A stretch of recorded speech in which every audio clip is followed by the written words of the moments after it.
Comme les grandes guerres et les catastrophes naturelles, la pandémie de Covid-19 constitue un accélérateur puissant pour de nombreuses innovations. Et ça, c'est un paradoxe. Bonjour Armand Hatchel. Bonjour Jean-Philippe et merci de votre invitation. Armand Hatchel, vous êtes professeur Mines ParisTech, PSL Université. Et ça, c'est une chronique dans Le Monde. Hein. Exactement, voilà. Et c'est une chronique qui est venue d'une demande. Comme vous le savez, dans mon laboratoire, on est spécialiste.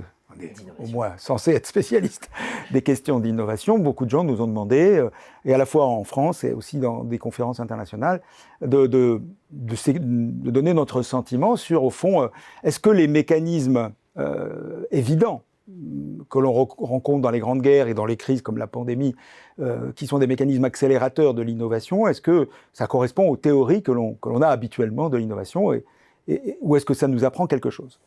Alors, je crois qu'effectivement, quand on regarde un petit peu ce qui nous est arrivé, on est obligé quand même de constater qu'en très peu de temps, si vous voulez, on a innové de manière beaucoup plus étendue et de plus surprenante. J'en citais quelques-unes. La généralisation du télétravail, on aurait pu le faire avant. Hein, il y a certaines entreprises, pour elles, c'est la meilleure nouvelle du monde, le télétravail obligatoire.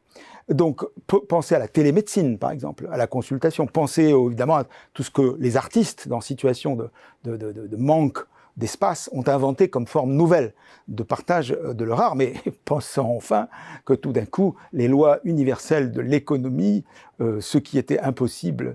la fameuse rigueur. Voilà, la fameuse rigueur est devenue tout à fait possible. Alors, qu'est-ce que ça nous dit tout cela ? L'idée qui vient à l'esprit, l'intuition, partons de l'intuition, et qui viendrait à tout le monde, c'est de dire, ben oui, les grandes crises sont des situations de nécessité.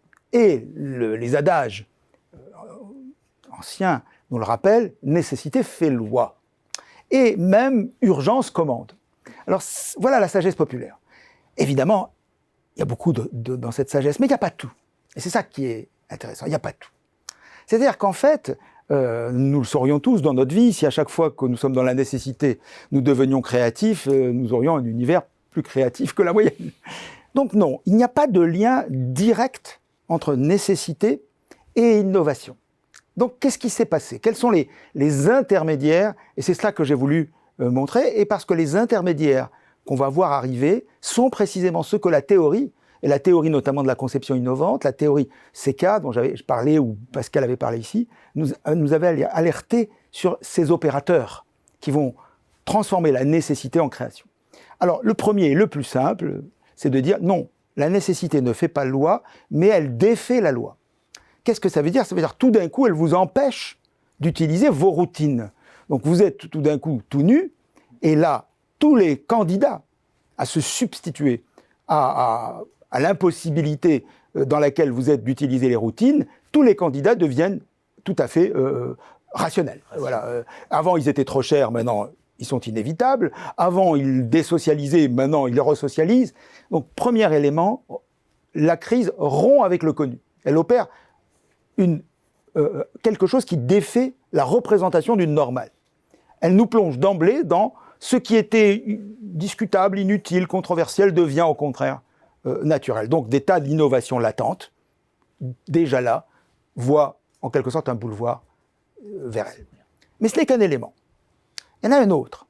C'est que dans la situation de crise, l'utopie, parce que les solutions existantes ne peuvent ne pas résoudre la situation dans laquelle vous êtes, et on va le voir avec le vaccin, l'utopie, le rêve, la chimère deviennent les seules solutions rationnelles. Il y a 7-8 mois, même pas, un an, quand on parlait de vaccins, je me souviens d'une conférence internationale où un grand responsable de santé nous avait dit le vaccin, c'est une hypothèse tout à fait gratuite parce qu'on n'a pas de vaccin du sida, les vaccins, on ne sait pas quand est-ce que ça aboutit, etc. Eh bien, qu'est-ce qui s'est passé ? C'est la chimère d'un vaccin rapide, eh ben, elle a fonctionné. Mais il n'y a pas que cette utopie-là qui a fonctionné. Le désir d'utopie est revenu, je dirais que les médias nous ont abreuvé des utopies sur le monde d'après, et c'est très très bien, parce que ça restaure en quelque sorte ce travail nécessaire de l'utopie. Qu'en temps normal, au fond, l'utopie, c'est ce qui est inutile, c'est ce qui n'a pas d'intérêt direct. Au contraire, là, tout d'un coup, on sent que l'utopie est rationnelle. Et cet évidemment, là, est absolument à signaler. Troisième effet, donc nécessité défait la loi, nécessité rend l'utopie rationnelle. Troisième effet, les ressources, tout est ressource. Dans le monde normal, il y a ce qui est ressource et ce qui ne l'est pas. Dans le monde de la crise, tout est ressource. Vos voisins de palier, vos amis, les solidarités intimes, les solidarités extérieures, la possibilité de faire travailler tout le monde d'un seul coup, la possibilité de demander des efforts incongrus. Dans les guerres, c'est encore plus violent. Je ne veux pas comparer la guerre, mais enfin, le rationnement, les taxis de la Marne, les bateaux de Dunkerque, les petits bateaux anglais qui sont venus chercher les soldats. Tout d'un coup, tout est ressources possibles. Et la représentation traditionnelle des ressources change. Et le dernier élément, et je pense qu'il termine, qui clôt le chapitre, c'est que les lois classiques de la faisabilité et de la limitation disparaissent. C'est-à-dire que tout d'un coup, on voit des investissements massifs, mais colossaux. Les chiffres n'ont plus les ordres de grandeur.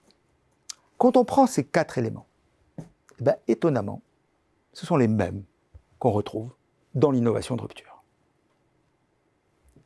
Il faut rompre avec le connu, il faut rendre l'utopie réaliste, il faut trouver des ressources là où on n'y croit pas, on ne croit pas qu'elles existent, et il faut accepter des efforts parfois absolument colossaux. Et vous voyez que quand je présentais ces différents éléments dans pas mal d'instances, souvent on me disait, mais et la crise climatique? Et on est obligé quand même de reconnaître que la crise climatique ne nous a pas encore mis dans cette situation-là. Et là, je laisse tout le monde y réfléchir. Est-ce qu'il ne faut pas effectivement que l'on accepte de rompre certaines lois? Est-ce qu'il ne faut pas réfléchir au statut de l'utopie désirable? Mais en même temps, la question des ressources, tout est ressources, et il faut accepter des efforts financiers notamment extrêmement importants. Je ne suis pas sûr qu'on puisse dire que nous y sommes sur la crise climatique. Absolument. Mais en tout cas, la grammaire, cette grammaire qu'on pourrait appeler à la Chomsky, une grammaire générative de l'innovation dans la crise, mais qui est la même, en fait, lorsqu'on est, je dirais, dans l'innovation parce qu'on rêve de voler, je sais que c'est pas à la mode, mais ça me vient à l'esprit, lorsqu'on rêve de conquérir les océans, lorsqu'on rêve de faire le Vendée Globe, eh bien, voilà, on défait la loi, on rend l'utopie rationnelle, on va chercher les ressources où on peut, et s'il le faut, on paye des bateaux à des prix défiant tout ça. Voilà ce que je crois qu'on pouvait apprendre de cette question assez classique, les crises accélèrent-elles l'innovation? Comment toute crise accélère l'innovation, c'est ce que vous nous dites. Et le moins qu'on puisse dire, c'est qu'on a des crises fortes à venir. Voilà. Absolument. Il est temps de les méditer. Merci Armand. Merci Jean-Philippe.